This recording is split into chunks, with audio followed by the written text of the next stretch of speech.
Yeah, hey Brock.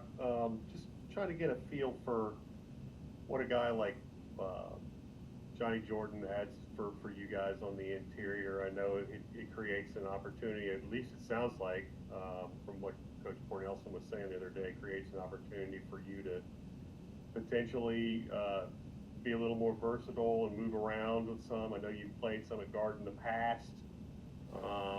Would that be something that you're amenable to if Johnny came in and played center and you played some more at guard, or are you most comfortable center? Yeah, no, I mean, I think bringing in Johnny, it adds good depth to our offensive line. Um, we have a couple spots that we need to fill, and whatever best fits for the team, whether that's me at center or me at guard, like I'll be more than willing to do. Like I said, I don't care as long as I'm out there playing and doing whatever's best for the team. I'll do. You guys have some time here to figure this out. Clearly, that's what spring's about. But with so much change, with Hendon gone and Quincy gone, Khalil gone, do you are you curious about sort of the identity of this offense moving forward, and what do you think that is if you have sort of a preliminary thought on it before you get into practices? No, I think right now, as an offense as a whole, we're doing a really good job. Twice a week, players running it, and we're getting the indoor and working. And just kind of, Braxton's in there throwing with the receivers, and I'm working with the offensive line, just trying to gel and, get that real good continuity before we start this spring ball and kind of hit the ground running from there. And, throughout spring and summer and into fall camp, build up that identity, and hopefully we can hit the season rolling. Thanks, man. Andy? Yeah, Brock, I know you put out a Twitter statement saying you were coming back for another year. I'm curious, how close were you to considering going to the next level? I was definitely torn, but I really want to thank Coach Fuente, Coach Vice, and my family, for kind of helping me get that good insight on what I really should do. And I think for me, at the end of the day, like it was just being patient and knowing that eventually I can get to that next level. But I think coming back another year has helped a lot of guys in the past. Like CD last year, and like mine and his situations are different. But I think coming back another year can really help me develop as a player on and off the field. Were those the people you talked to about that? Do you seek outside counsel from people not within the program at all? I stayed more within the program and with the people I trusted when Coach Vice and Coach Fuente. In those discussions, what do they talk to you about how you can improve or areas that they think you need to get better to get to the next level? Yeah, there was specific areas, but I mean the main thing was playing another year of ACC football and showing that I'm a consistent player. Thank you. Yep. Mike Nisley?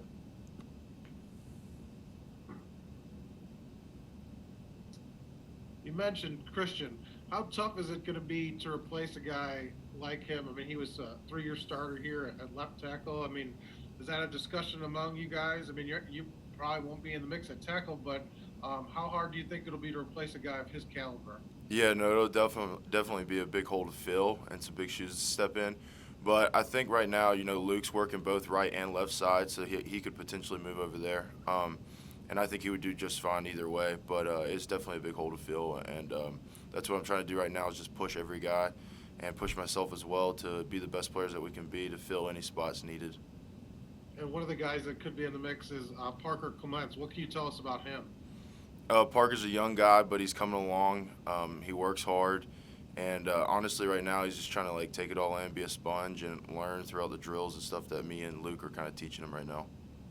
And if you tried to, Darrell Bailey moved over from the defensive line. I know he'll probably be a tackle as well, but if you try to take him onto your wing, I mean, what have you told him, moving over to the offensive line, second year in college, that's got to be intimidating. How have you guys tried to help him? Yeah, no, we've all been really impressed with DB and how he's been working, and he's had a great attitude. Switching positions. A lot of guys probably wouldn't have, but he really has, and he's been a sponge too. Tenuda's really took him under his wing, and just kind of trying to work with him, and he's come a long way in these last couple weeks. Thanks. Yep. Mr. Teal?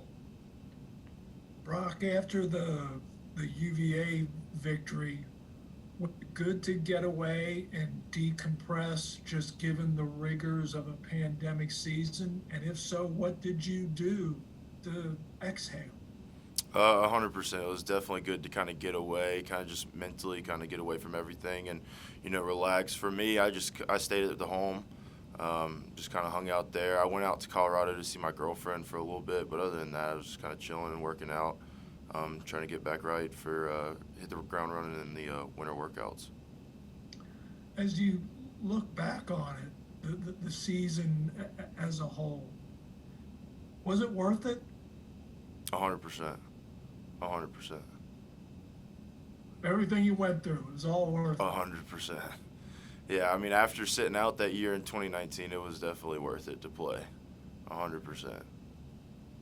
Are you still close with guys at Coastal? I'm close with a couple guys. Yeah.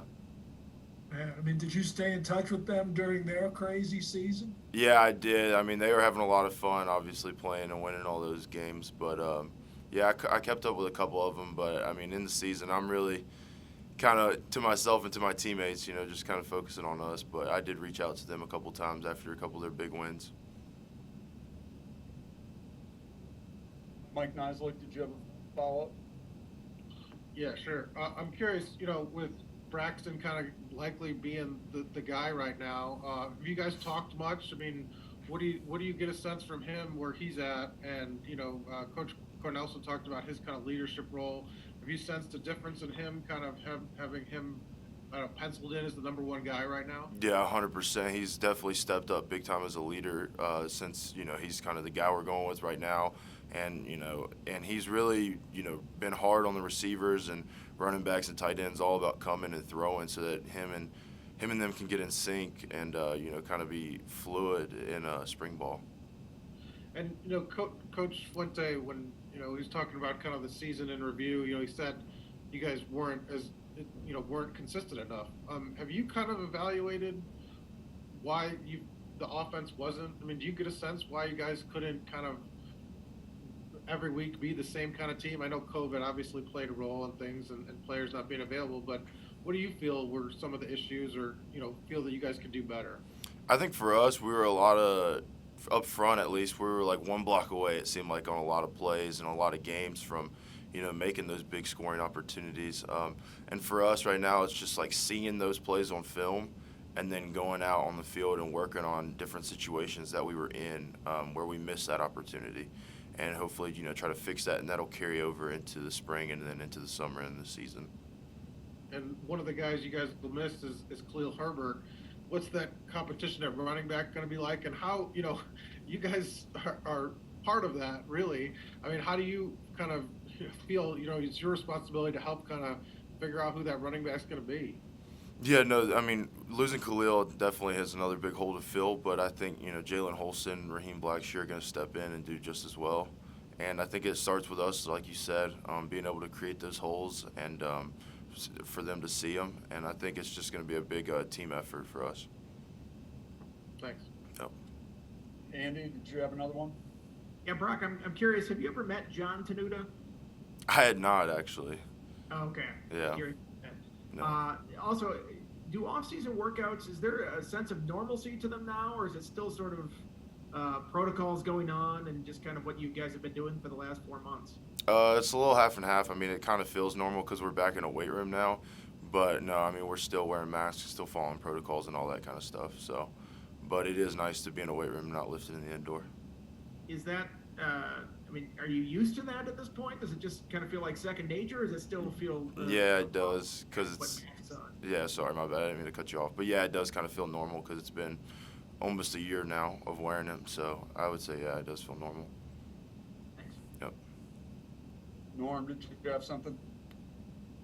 Yeah, you understand that you've got to play your particular position with a little edge, or a lot of edge, should I say. Mhm. You gained a reputation, right or wrong, for being, a nasty player in the interior at times.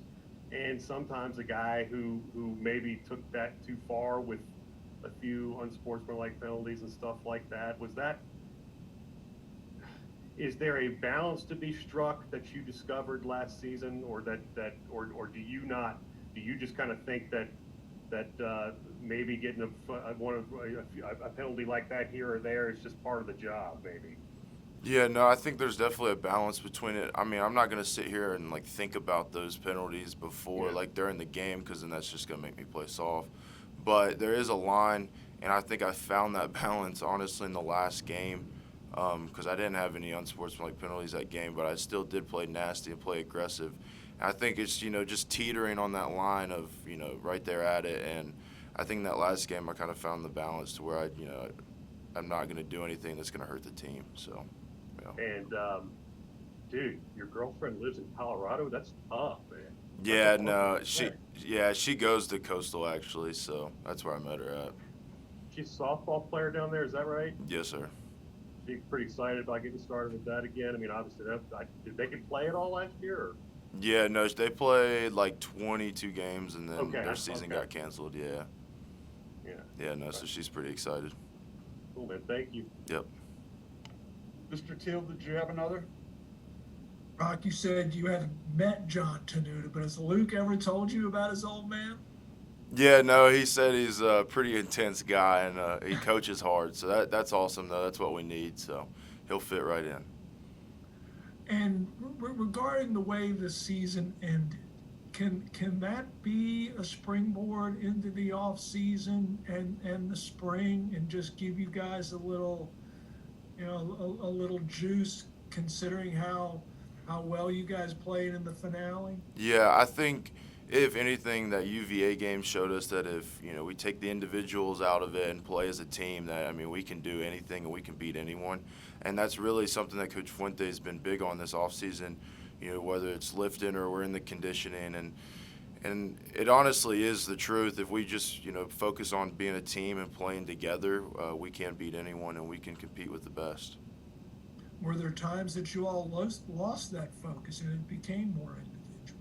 I think, during that losing stretch, it was like that, and it was like a battle, every day between that and the team. And, at the end of the season, we figured it out, and that's what we got to keep doing moving forward. Thank you. Yep. All right, thanks, Brock. We got the Pride of Big Stone Gap rolling.